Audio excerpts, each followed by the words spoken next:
Guillaume Charon, bonjour. Bonjour. Vous êtes directeur commercial France de Genetec, qui est le leader dans le domaine des solutions de sécurité IP, mais pas seulement.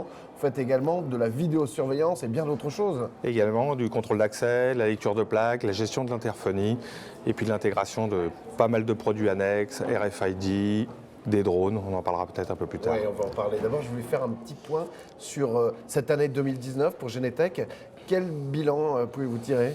Alors rapidement, on a la chance depuis une douzaine d'années d'avoir une progression de 30% de notre chiffre d'affaires, principalement due à l'évolution de la vidéosurveillance dans un premier temps et ces dernières années, le fait d'avoir intégré du contrôle d'accès, des certifications ANSI, donc un certain niveau de sécurité pour nos solutions.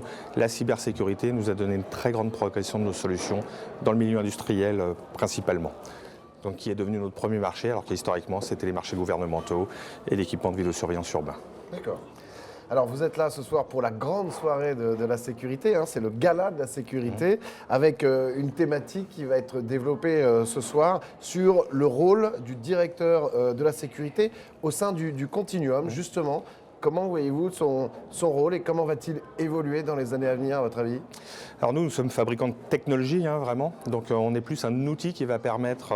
Vous fournissez ? Voilà, on fournit aux agents de sécurité, aux responsables de sécurité des outils qui vont leur permettre d'optimiser leurs équipes, d'optimiser leur bilan, avoir une visibilité sur les risques de cybersécurité, essayer de leur amener des moyens de communication de plus en plus simples avec des technologies compliquées comme les mobiles, comme tout ce qu'on peut avoir, les applications sur nos téléphones d'une manière générale. Donc vraiment l'outil qui peut optimiser la sécurité, l'optimisation également du temps d'intervention, de la rentabilité aussi, on peut le voir dans certains cas comme des outils qui permettent de mettre les bonnes personnes au bon endroit et en ayant une vue globale. Vous êtes en contact direct avec les directeurs de sécurité de grandes entreprises ? Alors même si on est fabricant, oui, donc on a un réseau de revente, mais on essaie de plus en plus de parler avec les utilisateurs pour comprendre le besoin, adapter nos solutions sur un aéroport, sur une ville, sur un site industriel ou sur des sites, on va dire, sportifs avec les événements qui vont arriver dans les années à venir. Est-ce que justement ces directeurs de la sécurité de ces grandes entreprises vont avoir un rôle qui va évoluer dans les années à venir ? Est-ce qu'ils vont prendre davantage de responsabilités, peut-être ne serait-ce qu'au niveau des boards ?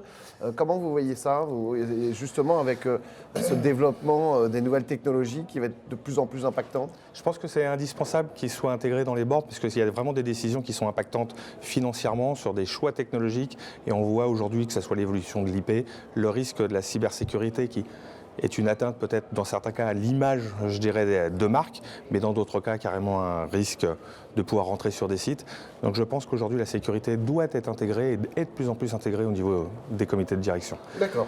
Et sur les années à venir, de façon plus générale, sur la sécurité privée, comment vous voyez l'évolution ? Vous faisiez justement un lien avec les JO de 2024. On sait que ça, pour les nouvelles technologies, et vous en faites partie, eh bien, ça va être un grand saut en avant.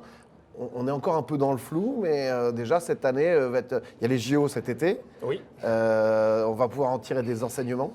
Je pense de plus en plus, tout le monde suit les JO pour voir les technologies qui sont mises en œuvre dans des cadres législatifs qui sont différents entre les pays. Donc ça, c'est un vrai challenge, je dirais, pour les utilisateurs d'une manière générale.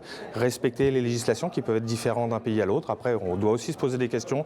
Est-ce que sur des événements comme ça, on fait évoluer la législation pour utiliser des outils participatifs dans le cloud, utiliser peut-être des technologies comme les drones, de la traçabilité de personnes, la gestion des identifiants, la biométrique, un grand sujet aussi, et la reconnaissance faciale. Ouais.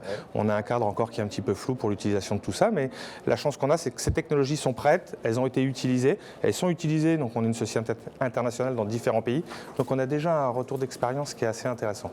Donc, pour terminer, pardon, vous me dites que les technologies sont prêtes, mais est-ce que les législateurs français sont prêts à franchir cette étape ? Vous le sentez comment ? Je pense que c'est indispensable parce que les enjeux de sécurité vont être conséquents. Mais d'un autre côté, oui, il va falloir qu'on respecte tout ça, que ce soit la vie privée, la traçabilité. Mais c'est quand même aussi facile aujourd'hui d'avoir la traçabilité de l'utilisation d'un outil, de ce qui s'est passé en termes de technologie, de bien voir qui a eu accès à quoi dans certaines limites. On fait déjà ça aux États-Unis sur des outils participatifs où on peut déposer des images dans le cloud. Donc inviter un responsable sûreté de déposer des images dans le cloud.